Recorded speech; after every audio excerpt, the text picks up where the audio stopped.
Mas eu quero trazer uma palavra que está em Mateus 5. Quem trouxe Bíblia? Amém?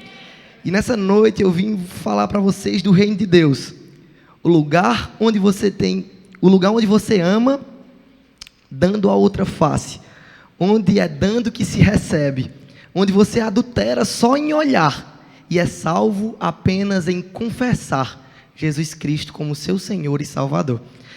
Mateus 5,18 diz assim: porque em verdade vos digo, até que o céu e a terra passem, nem um i ou um tio jamais passará da lei, até que tudo se cumpra.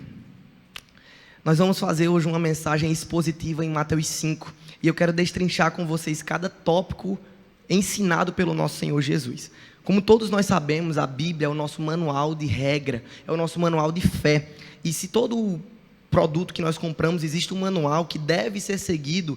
Nós, se não seguirmos o que a Bíblia nos estipula para nós seguirmos, nós estaremos fadados ao fracasso, porque a Bíblia tem um manual prático, ela está dizendo, não faça isso. O que é que a gente tem que fazer? Não fazer. Se a Bíblia está dizendo, faça isso, o que é que a gente tem que fazer? Fazer. Então, é muito simples.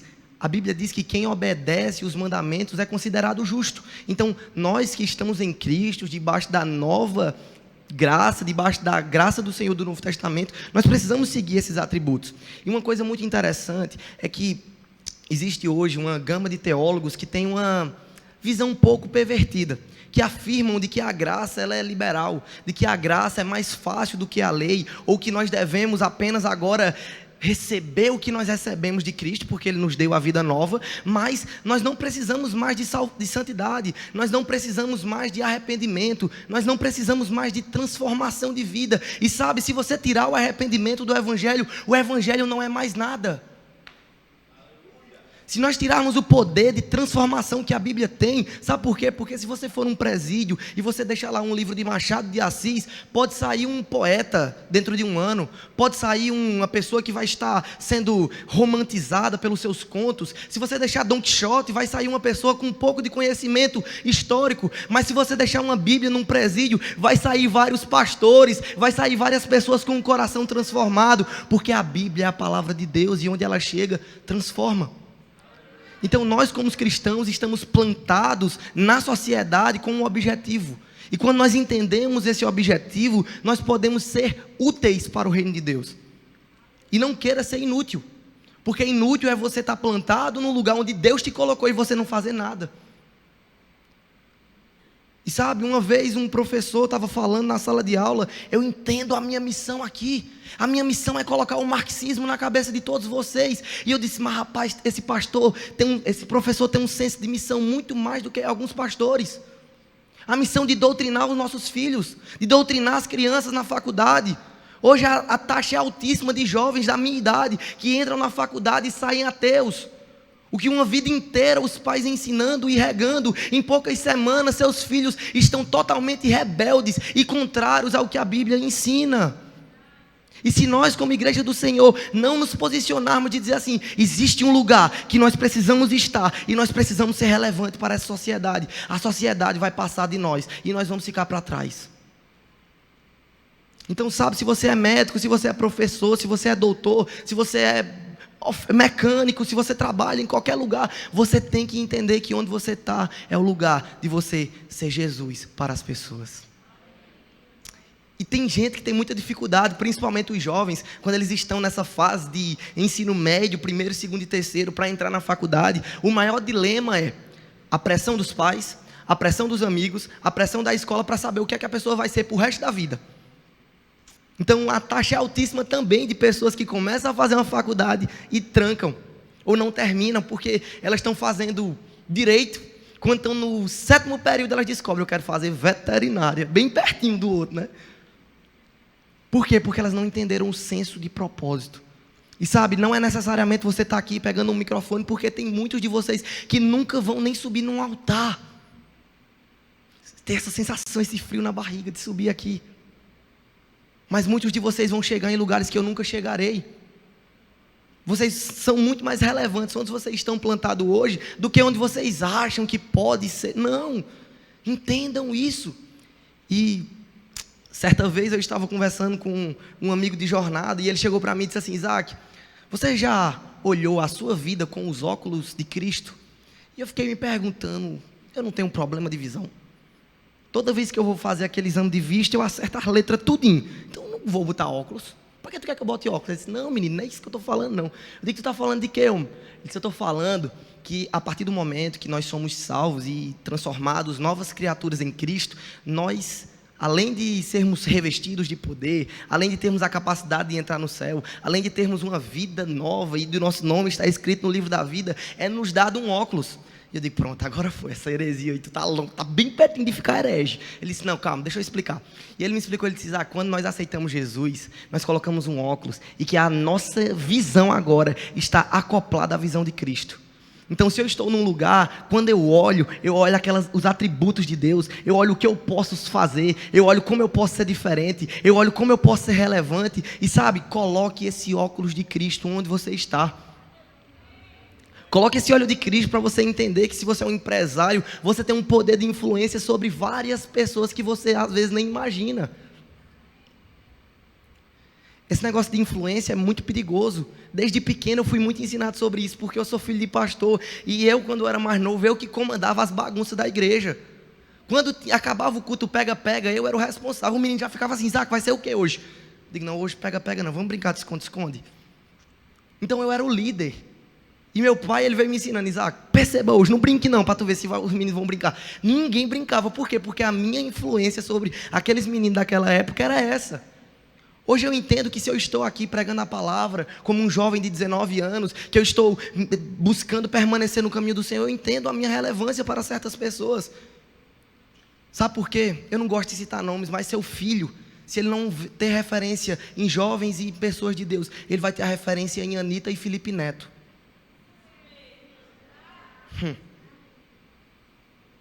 E saiba, você vai ter uma grande infelicidade se seus filhos não tiverem referências de verdade. Esse jovem, ele posta um vídeo nas redes sociais, em menos de horas tem milhões de acessos. Filhos que assistem escondido dos pais. Ele colocando princípios pervertidos na cabeça das crianças. E sabe, eu entendi que é uma arma. E essa arma na mão de uma pessoa boa, ela faz o bem. Mas essa arma na mão de uma pessoa errada, ela destrói famílias. Eu entendi o meu lugar e você vai entender o seu quando. Mateus 3,12 diz: Jesus está falando, ele subiu no Sermão do Monte com seus discípulos, e ele diz: bem-aventurados os humildes de espírito. Diga: eu sou humilde de espírito, porque deles é o reino dos céus. Bem-aventurados que choram, porque serão consolados. Bem-aventurados os mansos, porque herdarão a terra. Bem-aventurados que têm fome e sede de justiça, porque serão fartos. Bem-aventurados os misericordiosos, porque alcançarão a misericórdia. Bem-aventurados limpos de coração, presta bem atenção, porque verão a Deus. Bem-aventurados pacificadores, porque serão chamados filhos de Deus. Bem-aventurados os perseguidos por causa da justiça, porque deles é o reino dos céus. Bem-aventurados sois quando, por minha causa, vos injuriarem e vos perseguirem, e mentindo, disserem todo mal contra vós. Regozijai-vos e exultai, porque é grande o vosso galardão nos céus, pois assim perseguiram aos profetas que vieram antes de vós. Nessa primeira parte de Mateus 5, Jesus está dando instrução para os seus discípulos. Dá para nós percebermos que as instruções elas são bem peculiares, elas são bem específicas e que nós temos a graça de poder, para nós aprendermos isso. E ele está dizendo que nós seremos consolados, os misericordiosos, aqueles que têm coração puro verão a Deus. Ele traz várias instruções a respeito de como nós devemos lidar com a vida, até porque ele diz que nós seremos perseguidos. Sabe por quê? Porque, Isaac, mas não tem cristãos morrendo hoje em praça pública como antigamente. Eu sei que não, e graças a Deus por isso, pela nossa liberdade de culto, pela nossa liberdade religiosa. Mas sabe, você já ouviu falar naquela, e não é porque tu é crente? Quem já ouviu falar isso aí? Eu já ouvi várias vezes, e o meu ainda tem um agravante, que é assim: e tu não é filho de pastor? Por quê? Porque as pessoas elas estão nos observando, mesmo quando nós não estamos vendo. E sabe, muitas vezes, algumas ações, ou a maioria das vezes, as nossas ações, elas falam mais do que palavras. Certa vez, um irmão aqui da igreja chegou para meu pai e disse: pastor, eu não sei como é que o senhor tem um filho como Isaac. Ele é um absurdo. O papai disse: pronto, o menino deve ter matado alguém. Ele é um absurdo. Eu trouxe meu filho na igreja e ele não falou com meu filho. Eu digo: mas pai, eu nem saí da mídia, eu fiquei segurando para ir no banheiro e não fui nesse dia. O papai disse: então, faça assim, fique mais prestativo. Mas sabe, as pessoas elas estão observando. Aquele rapaz nunca soube. O papai disse: pois tá bom, eu vou conversar com ele. Mas o rapaz nunca soube porque eu não saí da mídia naquele dia. Estava lá, tendo problema e tal, tentando organizar. Por quê? Porque as pessoas elas não sabem o que estão acontecendo, mas muitas vezes elas julgam. Mas sabe, eu não vou ficar triste com esse irmão. Eu vou apenas dizer assim: eu preciso ser mais prestativo. Por quê? Porque nós estamos sendo observados. E para mim era um peso ser filho de pastor por causa disso. Mas eu entendi que eu tenho a capacidade de sempre estar tendo que acertar, porque as pessoas estão toda hora me observando. Então se nós, meu Deus, é porque Deus me colocou aqui, mas é muito difícil. Meu Deus do céu, Ele dá força. Ele só não dá força para quem desiste, mas quem quer permanecer, Ele diz: eu dou força ao cansado, eu revigoro o ânimo. Mas está difícil. Não, permaneça. Isaac, mas todo empresário é corrupto. Seja o primeiro a ser honesto. Mas toda pessoa do meu ramo precisa fazer isso para dar certo. É tanto que eu estou passando por um processo bem delicado na questão de alistamento militar. Eu estou quase inscrito para o exército e eu tenho várias demandas. Deus me livre. Eu estou inscrito para o exército e várias demandas da igreja que eu não posso. Hoje eu tenho o desejo de servir, mas eu acho que não é a fase ideal agora. Mas quando eu fui fazer os exames testes, passei em tudo, e eu sem querer servir, falando, o cabo disse, um rapaz chegou para mim e disse: Isaac, disse que tu tem hérnia. Eu digo: mas eu não tenho hérnia. Diz assim: Isaac, tu tem alguma coisa? Eu digo: eu não vou dizer que eu tenho alguma coisa. Sabe por quê? Porque, irmão, se for para me servir nesse exército, eu vou ter que tirar esse cabelinho. Mas eu não vou mentir por causa disso. Amém? Isaac, mas é uma besteira. Sim, mas de besteirinha em besteirinha, nós vamos ficando igual Satanás, porque ele é que é o pai da mentira. Só para você rir mais um pouquinho, aí tem um exame de força, você pega no negócio, aí eu comecei a fazer, né? Aí o cara: bora com mais força. Ele: não, com mais. Ele fez eu botar a minha força todinha, eu botar só a metade, para não passar, mas ele: bora, bota força. Mas é isso, irmãos, nós precisamos dar exemplo. E continuando, Jesus continua nos instruindo. Em Mateus 5,14 ele diz: vós sois luz do mundo, não se pode esconder a cidade edificada sobre um monte. Aqui não é muito comum, mas na Paraíba sim, tem muita serra, muita montanha, tanto que a cidade que nós morávamos, para você chegar de uma ponta, tinha que subir uma serra. Não era, pastor? A Serra de Teixeira. E quando nós subíamos a serra, nós já conseguíamos ver o que nos esperava, principalmente de noite, porque todas as luzes da cidade estavam acesas. Então Jesus está dizendo que uma cidade sobre o monte, ela não pode ser escondida. E nós que somos cristãos, que temos a luz do mundo, que somos o sal da terra, nós não ficamos despercebidos na sociedade. Nós logo somos percebidos. Quantos de vocês já chegaram em algum lugar, provavelmente secular, que na hora que você chega, a pessoa diz: tu tem uma paz. Comigo direto o povo diz isso. Tem uma senhora na Paraíba que ela mora só, e ela é conhecida da nossa família. Eu fui passar uma tarde na casa dela, e eu comi que só a gota. Tinha um bolo lá, eu comi que dei prejuízo mesmo. E ela gostando, eu digo: pois pronto, eu vou ficar aqui. E eu comendo. Ela disse: menino, tu traz uma paz. Eu digo: esse bolo da senhora é tão gostoso. Amém? Nós somos luz nesse mundo. Nem se acende uma candeia para colocá-la debaixo de um alqueire. Ou então quem aqui já faltou energia? Na Paraíba era toda semana, quando eu morava em Livramento, faltava energia. Na minha época era. Não venha defender Livramento, não. E faltava energia, mas quando faltava energia, a gente botava em cima dos armários. Saía espalhando na casa um monte de vela. Ninguém colocava uma vela debaixo da mesa. Não tem necessidade. Ninguém coloca uma luz. A mesma coisa que a gente pegar essa câmera aqui e colocar lá fora. Não vai servir, não vai conseguir captar a imagem. Por quê? Porque ela precisa de visibilidade.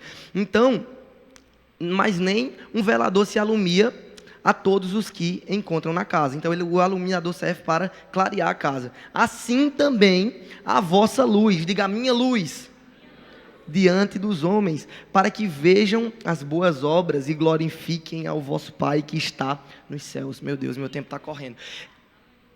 Alguns anos atrás, alguns teólogos, eles vieram com ideias distorcidas a respeito da Bíblia. E eles vieram com a ideia de que nós precisávamos fazer algo para conquistar o reino dos céus. E Jesus já tinha dito que o reino dos céus não se conquista com isso, sabe, não se conquista por meio das obras. Paulo fala isso em Efésios 2:8. Mas uma visão herética vinha com essa ideia de que nós precisamos, sei lá, ser extremistas, de ficar em jejum pelo resto da vida, de nos entregarmos. Eu sei que nós precisamos de entrega, de busca, mas não é por nós fazermos alguma coisa que nós vamos receber algo em troca. A Bíblia fala que é dom gratuito de Deus, então se é gratuito é free. Ele nos deu, amém? Então, essa ideia, ela veio, mas quando essa ideia veio uma ideia antagônica a essa. Essa outra ideia pregava, já que nós recebemos esse dom gratuito de Deus, o que me resta fazer é o quê? Mais nada. E vem o liberalismo teológico. O que é o liberalismo teológico? É que a graça de Deus é uma cachoeira, e ao nós estarmos imersos nela, nós não precisamos fazer mais nada, e esse é um grande equívoco. Pedro, 1 Pedro e 1 João fala a respeito disso, que se a graça de Deus é tão grande, nós devemos pecar? Não. Nós não devemos pecar, por quê? Porque se nós somos salvos para resplandecer a glória de Deus por meio da nossa vida. Por isso que a palavra do Senhor está dizendo o quê? Que as vossas boas obras, nós somos chamados para que as nossas boas obras glorifiquem ao vosso Pai que está nos céus. A oração mais famosa é como? Pai nosso que estás no céu. Vamos todos juntos falar, para ficar bem bonitinho. 3, 4 e... Pai nosso que estás no céu, santificado seja o vosso nome. Tá bom? Santificado aonde? Ele vai ser mais santo? Não. Santificado seja o vosso nome por meio das minhas ações. Eu santifico o Senhor pelo que eu faço. É engraçado que as pessoas elas pegam o contexto de Jó para vários extremos. E não é essa a tônica da minha mensagem. Mas Jó, a partir do momento que ele começou a ser tentado por Satanás, ele se torna advogado de Deus.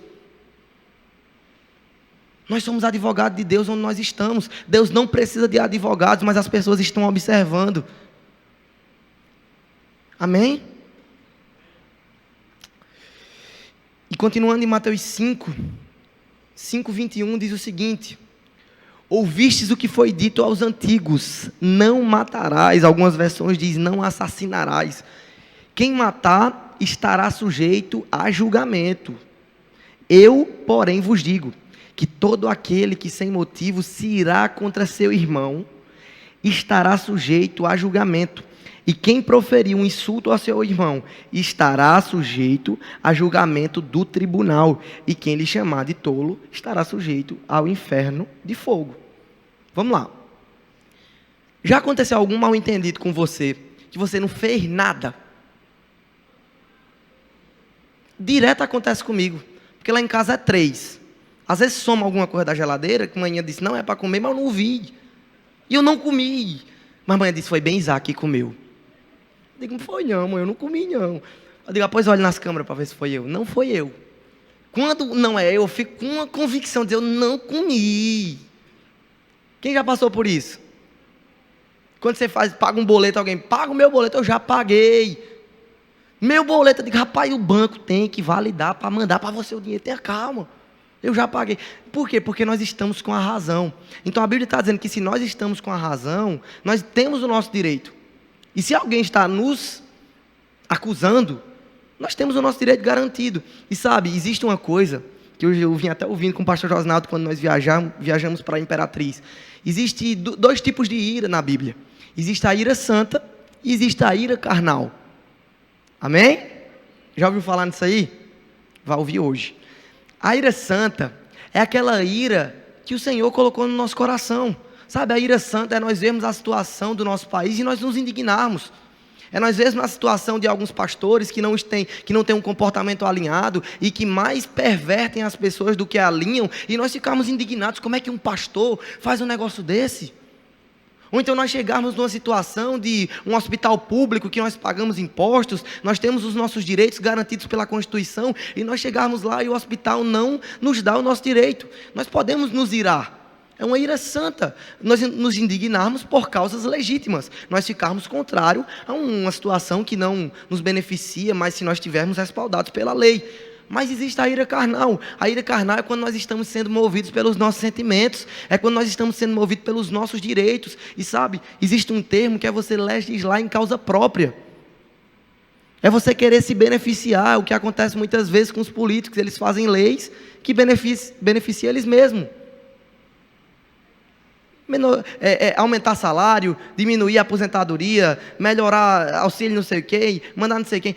Então eles fazem uma lei que beneficiam eles, enquanto a posição deles é estar lá para beneficiar o quê? O povo. Então essa ira, ela precisa ser equilibrada, porque muitas vezes nós estamos dentro do contexto da ira santa. O que acontece hoje no Brasil? Está tendo debate agora. O Brasil está dividido meio a meio.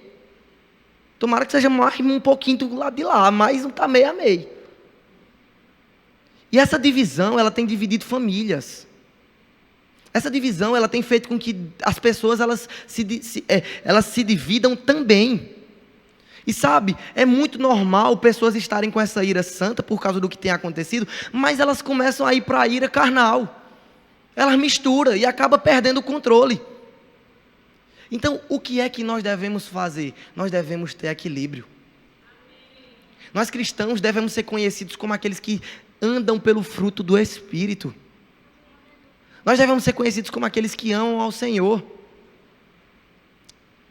Jesus, ele evitou as brigas que ele poderia evitar. Ele curou, ele fez um milagre na orelha, ele tirou a moeda da boca do peixe. Por quê? Porque ele não queria moído.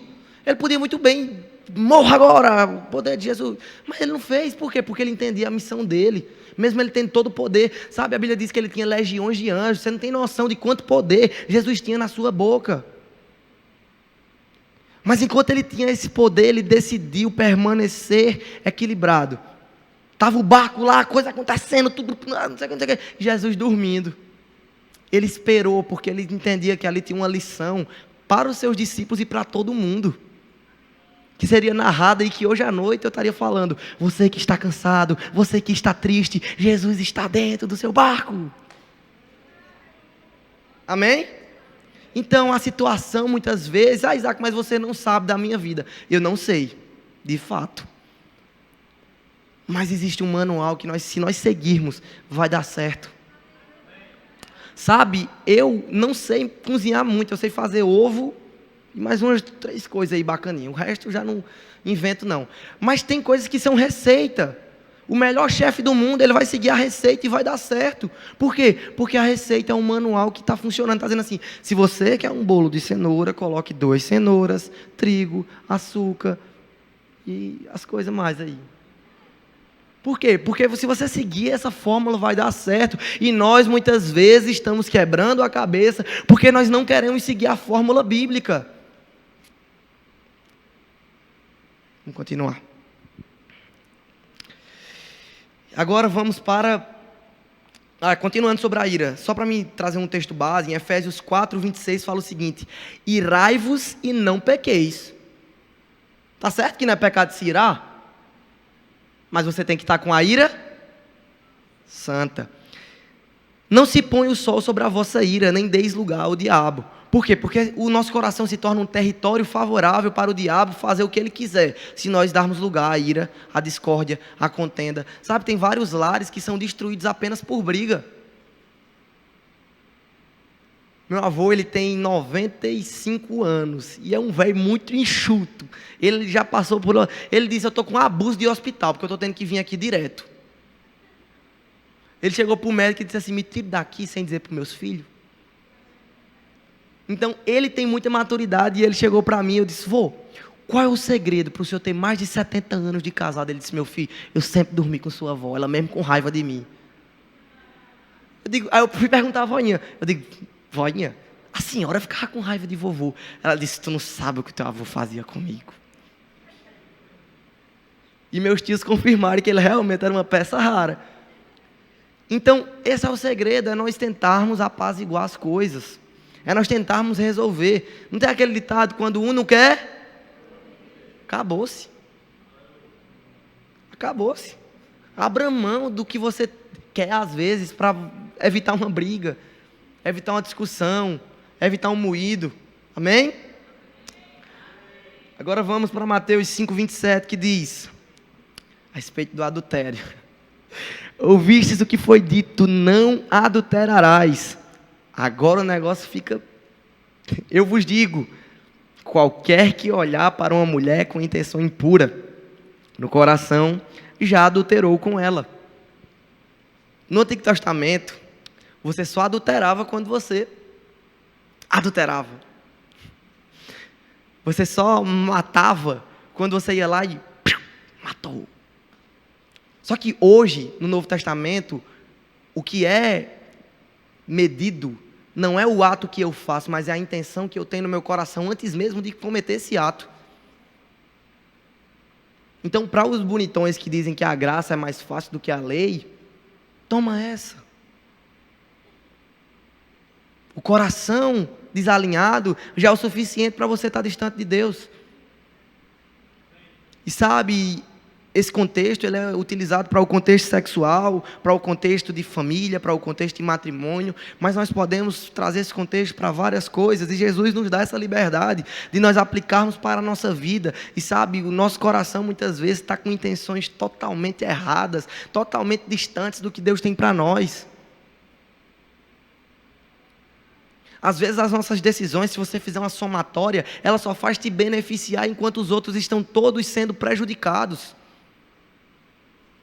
Na Paraíba diz que farinha pouca, o meu pirão primeiro.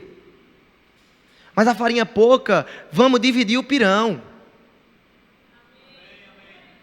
Sabe, a igreja de Atos, ela não era conhecida somente com a igreja que era bonita, com a igreja que era charmosa, com a igreja que era moderna, com a igreja que era descolada, mas ela era conhecida como a igreja que compartilhava as coisas.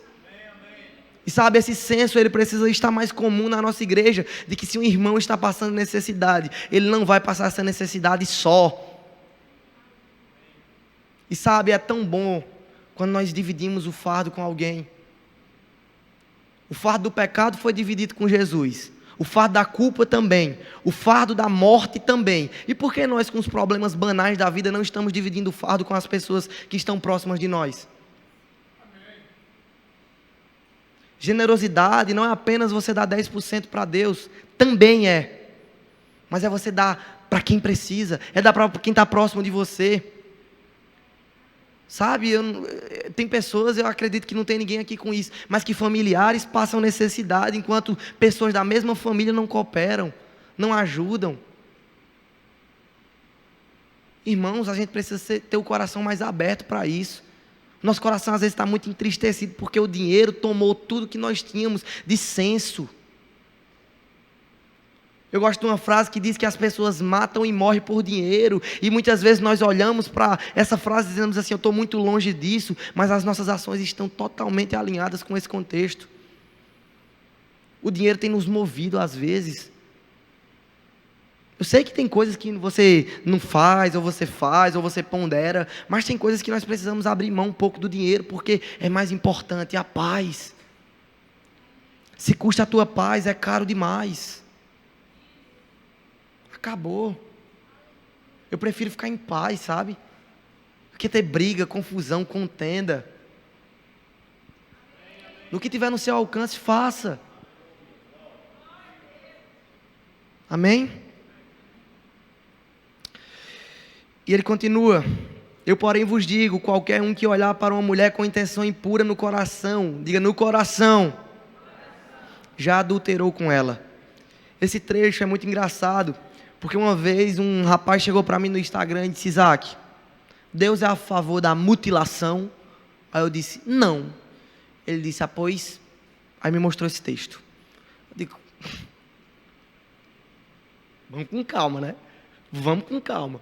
Porque a Bíblia, ela é o nosso manual, como eu falei. Mas também ela é a base para as maiores heresias se você não estiver firmado nela. Se você pegar um texto fora de contexto, você tem um pretexto para falar o que você quiser. Então, vamos ler o que foi que o irmão achou que a Bíblia estava defendendo: a mutilação. Se o teu olho direito te faz tropeçar, arranca-o e lança fora. Pois te convém que perca um dos teus membros, e não seja todo o teu corpo lançado no inferno. E se tua mão direita te faz tropeçar, corta e lança-te, e lança de ti, pois te convém que se perca um dos teus membros, e não vá todo o teu corpo para o inferno.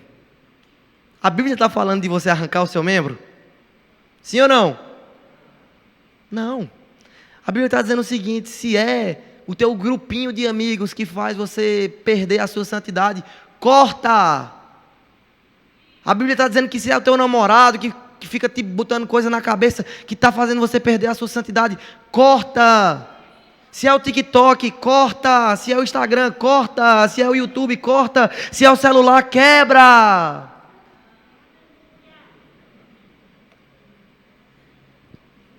Eu na escola, antes de me aproximar dos meninos mais bagunçados da escola, eu fui rever os meus princípios, porque senão eu ia virar um menino bagunçado também. E era engraçado, porque eles estavam falando as coisas mais esdrúxulas que um ser humano pode falar, na rodinha deles. Quando eu chegava, eles mudavam de assunto. E eu não era o cara chato, eu participava de tudo, eu brincava, eu jogava bola, eu estava brincando, eu estava com eles. Mas eles me respeitavam porque eles entendiam que eu era cristão e que a minha posição a respeito deles era de respeito para eles. Eles precisavam, sabe, eles tinham essa noção, ninguém falava. Eu chegava perto e eles digo: o que é isso? Dor no pescoço, sabe o quê? Por quê? Porque eles entendiam.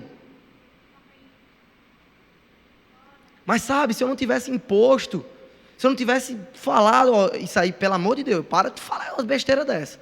Coisa feia, rapaz. Falando da professora desse jeito. Um menino era apaixonado pelas professoras, rapaz. Diga, essa não é uma mãe de família, rapaz.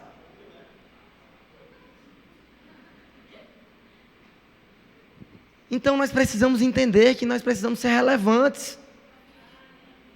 Arranca o que não presta. Tem pessoas que são tentadas com coisas bestas, é a tentação de cada um.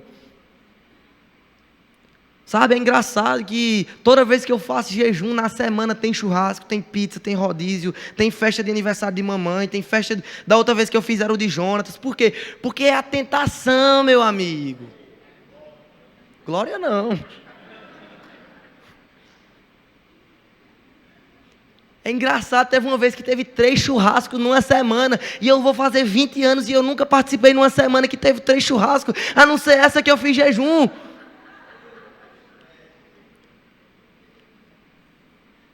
Porque quando você abre o seu coração para Deus, o diabo está abrindo 2 portas te oferecendo propostas. E se você não estiver firmado na proposta do Senhor, você vai tender para a proposta errada. É engraçado que quando Jesus ele já começa seu ministério sendo tentado pelo cão. E o diabo ele foi de acordo com o que Jesus estava precisando. Quando teve fome que ele ofereceu. Aí muita gente chega para mim: Isaac, tu não sabe como eu sou fraco. Eu digo: eu sei, por isso que você precisa estar do lado de quem é forte. Isaac, mas tu não sabe, tem um dia mal. Eu digo: tem um dia mal, e por isso que você precisa estar bem com um cabo que é bom. Isaac, mas é porque eu sou tão... Eu digo: mas aqui não é tão, aqui é completo, aqui tudo que você precisa tem. No dia que você entender que nos dias de fragilidades, e você estiver forte na palavra, você vai entender: era aqui antes que eu caía. Era aqui antes que eu tropeçava. Era aqui antes que eu era tentado.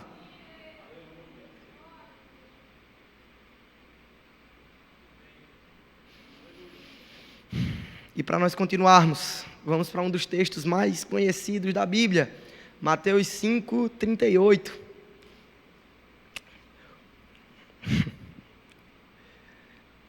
Ouvistes o que foi dito: olho por olho, dente por dente.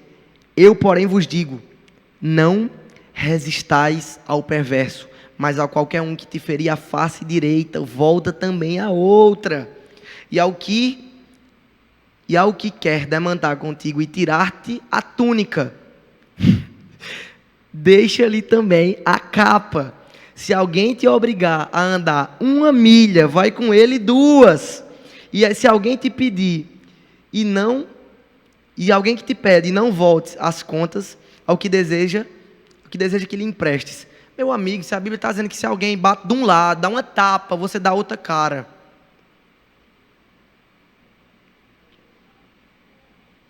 E dentro desse contexto existe a questão figurada. Por quê? Porque não é necessariamente se você levar uma tapa na cara é para você virar a cara, mas tem situações que nós vamos levar uma tapa na cara e nós precisamos virar a cara. Certa vez, um dos vídeos que mais me mexeu, que eu vi nas redes sociais, foi uma mãe. Eu sei que nem todos têm o pulso para fazer isso, mas essa mãe, ela tinha acabado de ser chamada para uma delegacia, porque encontraram o rapaz que matou o seu filho. Foi confundido, muito parecido com um rapaz que estava envolvido com coisa errada. E o bandido de cabeça baixa, com cara totalmente fria, ela olhou para ele e disse: olhe para mim, eu lhe perdoo. A mãe chorando, eu via que aquilo ali, ela estava com um sentimento, com a ira santa. Ela disse: eu lhe perdoo. Eu lhe perdoo o que você fez com meu filho. Sabe, é muito difícil nós vermos coisas como essas. E eu acho que aquela mãe, ela deve ter sofrido muito por ter perdido seu filho. Mas ela sofreu muito menos porque ela perdoou. O perdão, ele é fundamental para a nossa vida. Estudos apontam que quem não perdoa tem mais facilidade de ter câncer. Porque você fica rancoroso. Você só vê as coisas ruins da vida. Você não libera perdão. Como é que pode filho estar brigado com o pai? A Paraíba diz: fulano é intrigado de fulano, não fala com o outro. Quando um está numa ponta da rua, tem que arrodear a rua, senão se quebra no meio da rua. Meu Deus do céu. É pedir perdão, é. Só isso que precisa. Perdoa, faz tua parte. Ah, Isaac, mas tu não conhece fulano. Eu digo: não conheço não. Mas você está tendo a oportunidade de tentar reverter essa situação. Se alguém te fere uma face, dá outra. E sabe, existe uma coisa que nós podemos fazer nessa vida, que é constranger em amor. E sabe, é muito bom ser constrangido em amor. Eu já constrangi algumas pessoas em amor. E também muitas vezes já fui constrangido em amor. O que é isso? É você vir cheio de prepotência e a pessoa te tratar da melhor forma do mundo. Isso já aconteceu muito em restaurante, às vezes: meu Deus, minha batata frita não chegou. Calma, senhor, eu vou ver agora se a sua batata está pronta. Eu não tenho nem cara para perguntar a minha batata de novo. Eu digo: não precisa nem trazer mais. Fica para você a minha batata. Por quê? Porque nós somos constrangidos em amor. E nós somos chamados para constranger as pessoas em amor. Isso vai chamar a atenção. Na hora que as pessoas te verem, você na hora vai ser diferente, amém? E para continuar, no verso 43, Lucas 5,43 diz: ouvistes o que foi dito, amarás o teu próximo e odiarás o teu inimigo. Só que a Bíblia está dizendo que você ouviu que isso foi dito, mas não é para você fazer isso. Tinha muita gente, tá vendo aí? Por isso que eu odeio fulano. Não. Eu, porém, vos digo: amai, diga comigo, amai os vossos inimigos e orai pelos que vos perseguem, para que vos torneis filhos do vosso Pai Celeste, porque Ele faz nascer o seu sol sobre os maus e os bons, e vi chuva sobre justos e injustos. Porque se amardes os que vos amam, que recompensa tendes? Não fazem os publicanos também o mesmo? E se saudarem somente os vossos irmãos, que fazeis demais? Não fazem os gentios o mesmo? Portanto, sede vós perfeitos, como é perfeito o vosso Pai Celeste. E nós terminamos Mateus 5. E eu quero trazer para vocês algumas considerações finais. E sabe, quando ele diz: ama o teu próximo como a ti mesmo. O amor próprio, ele é um sentimento, ele vem de nós naturalmente. É igual às coisas banais da vida, como andar, comer, o cheiro, estar próximo, o filho querer estar perto da mãe, o pai se sentir no direito de sustentar a casa, naturalmente, não é um esforço para o homem ele ter esse senso de sacerdote, porque é natural, é intrínseco a ele. Assim como o ser humano, ele tem a sensação natural de se amar, de priorizar a si mesmo. E sabe, a Bíblia ela está fazendo com que nós tenhamos um comportamento de negar esse sentimento natural.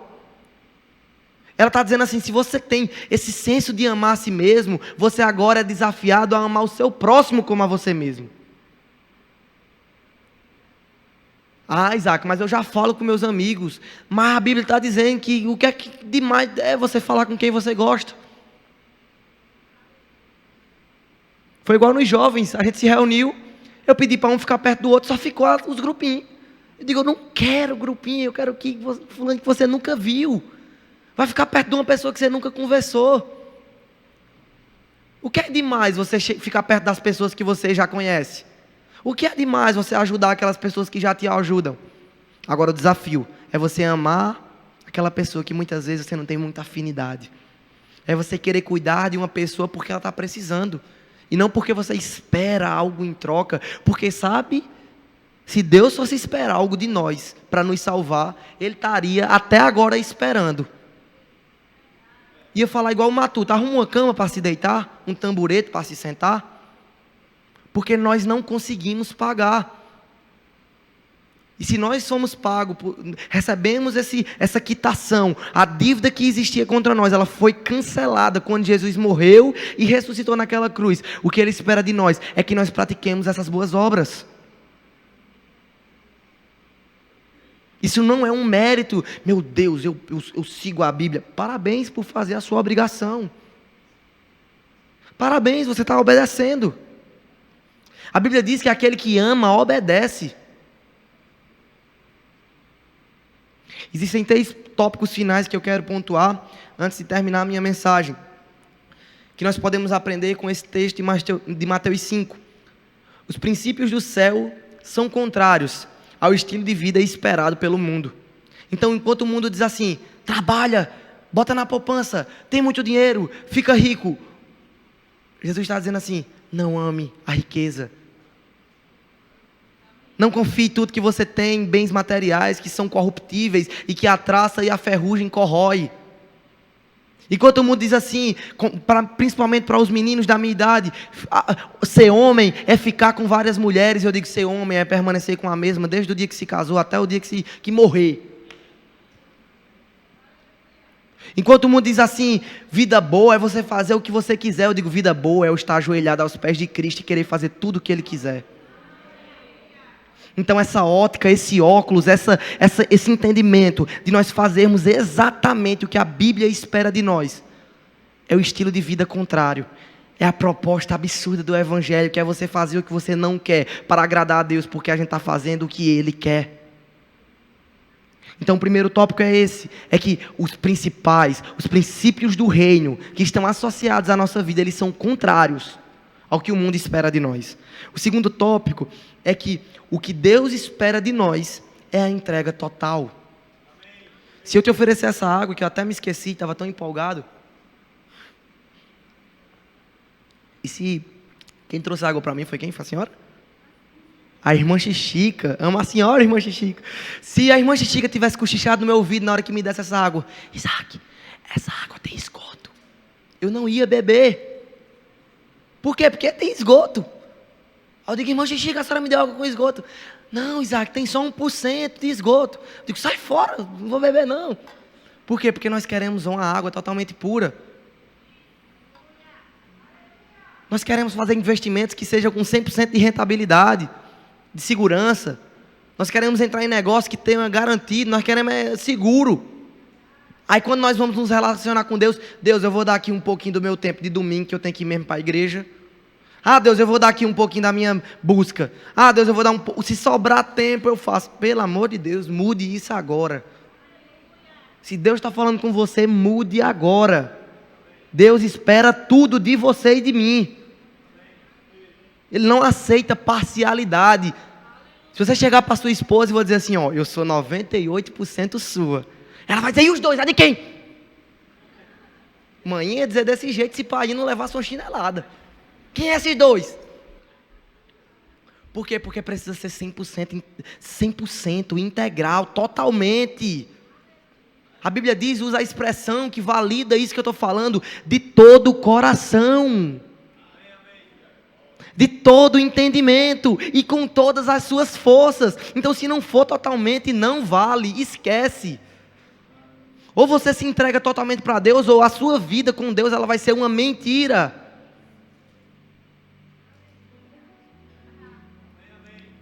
E o terceiro tópico é que a graça é superior à lei. Nós estamos agora debaixo da graça, existe uma nova aliança, existem novas regras, existe um novo estilo de vida que é esperado de nós, é que apenas se nós pensarmos, nós pecamos, mas nesse mesmo tópico, dentro desse mesmo contrato, dentro das mesmas cláusulas, existe também a capacidade de nós apenas falarmos e recebermos o sacrifício de Jesus. O que antes precisava de um sacrifício expiatório, de um bode separado, de um cordeiro, de um ritual, hoje nós precisamos somente abrir o nosso coração, como diz em Efésios, como diz em Romanos 10:10 também, de nós crermos com o coração e nós confessarmos com a boca, e isso é o que precisa ser feito e acabou-se. A nossa parte é essa, porque a parte de Deus Ele já fez. Tetelestai, está consumado, acabou. Fim. E agora, o que é que você precisa fazer? Nada. Mas o nada está incluso uma vida seguindo todos esses princípios que estão associados a você aceitar de verdade o que você acabou de assinar. É uma mudança de comportamento, é uma metanoia total. Por isso que quando você aceita Jesus, a Bíblia compara a expressão mais simples do mundo: morreu. Por quê? Porque quando você aceita Jesus, você morre para si e vive para Cristo. As coisas velhas se passaram e eis que tudo se fez novo. A nova vida em Cristo é essa. É você abrir o seu coração e Deus entrar dentro do seu coração, transformando e tirando tudo que não presta e ficando somente o que presta. E sabe, eu quero que você curve a sua cabeça nesse momento para nós fazermos uma oração.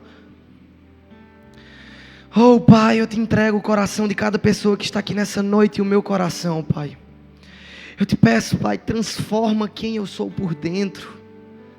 Transforma o coração de cada pessoa que está aqui nessa noite, para nós olharmos, para nós vivermos, para nós agirmos conforme a ótica do Teu reino, seguindo os princípios da Tua palavra, obedecendo-te em tudo. Oh Pai, nós queremos te entregar um sacrifício puro, um sacrifício agradável. Nós amamos a Tua presença, nós queremos ser reconhecidos como aqueles que te amam de verdade. Oh Pai, nós te entregamos. Nós queremos ser como aqueles discípulos que abriram o coração e que fizeram a transformação que tem mudado o mundo. Em nome de Jesus, amém. E para terminar, eu quero ler uma última frase. Certo dia, em Madras, um estudante hindu me disse: eu me tornarei cristão no dia que encontrar um de verdade. E quando me disse aquilo, ele estava olhando para mim. Esse foi um dos maiores sermões que alguém já pregou para mim, Billy Graham.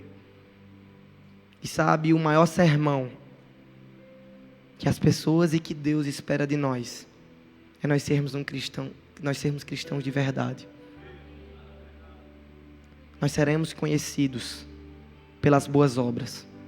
As boas obras não nos salvam, mas elas dizem quem nós somos.